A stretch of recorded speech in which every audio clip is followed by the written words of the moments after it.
এক মুহূর্ত থাকতে পারি না। মনে হয় বাবা সাগর থেকে আমাকে ডাকতেছে, আম্মু এখানে আসো, আম্মু এখানে আসো, আমি একা এখানে। আম্মু তুমি এখানে আসো, আমি একা। মায়ের মনে এ ভাবনাই যেন ছেলের ডাক এখনো বাজছে। 2 মাসেরও বেশি সময় ধরে নিখোঁজ অরিত্র হাসানের খোঁজ নেই কোথাও। মায়ের কান্না আর বাবার অদম্য অপেক্ষা, শেষ নিঃশ্বাস পর্যন্ত শুধু একটাই আশা, একদিন ফিরবে তাদের অরিত্র। 8 জুলাই হিমচরি সৈকতে গোসল করতে নেমেছিলেন অরিত্র ও তার সহপাঠীরা।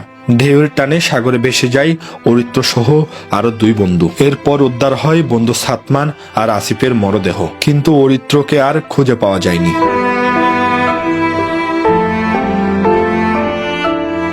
দীর্ঘদিন ধরে চলছে তল্লাশি, fire service, lifeguard, tourist police সহ সবারই নিরলস চেষ্টা, কিন্তু সাগরের গভীর রহস্যে এখনো লুকিয়ে রয়েছে অরিত্র।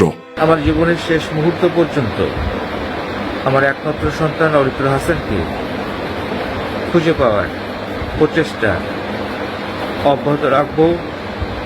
এক বিন্দু এখানে আমার ইচ্ছার কমতি হবে না।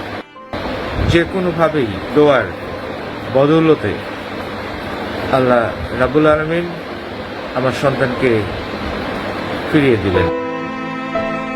ছেলের প্রতীক্ষায় কেটে যাচ্ছে প্রতিটি দিন, প্রতিটি রাত। তবুও মায়ের হৃদয়ে আশা কোনো একদিন হয়তো ফিরবে তাদের অরিত্র। আমার বাবা তো এখানেই আছে, আমি আমার বাবাকে ছেড়ে রেখে কেমন করে বাসায় থাকবো? আমি তো এক মুহূর্ত থাকতে পারি না। মনে হয় বাবা সাগর থেকে আমাকে ডাকতেছে, আম্মু এখানে আসো,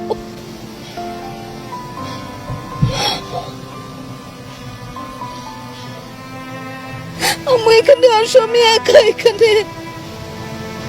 আমার বাবা তো একা থাকতে পারে না। বাবা সবসময় অনেক রাতে এসে আমার কাছে এসে জোরে ধরে শোয়, জ্বর হলেও আসে। বন্ধু, সহপাঠী, স্বজন সবার চোখেই একই প্রশ্ন, একই প্রতীক্ষা। সময় যতই এগোচ্ছে ততই গভীর হচ্ছে শূন্যতা। তবুও বাবা মায়ের বুক ভরা বিশ্বাস, একদিন হয়তো ফিরবে তাদের অরিত্র। হয়তো আবারও দেখা মিলবে, আবারও শোনা যাবে হাসির শব্দ। কিন্তু যদি আর নাও ফেরে, তবু শেষ নিঃশ্বাস পর্যন্ত খোঁজ চলবে সেই প্রিয় সন্তানের, যে বাবা মায়ের জীবনের সবচেয়ে বড় স্বপ্ন, সবচেয়ে বড় আশ্রয়। সাইদুর রহমান শিমুল, চিটাগং ট্রিবিউন।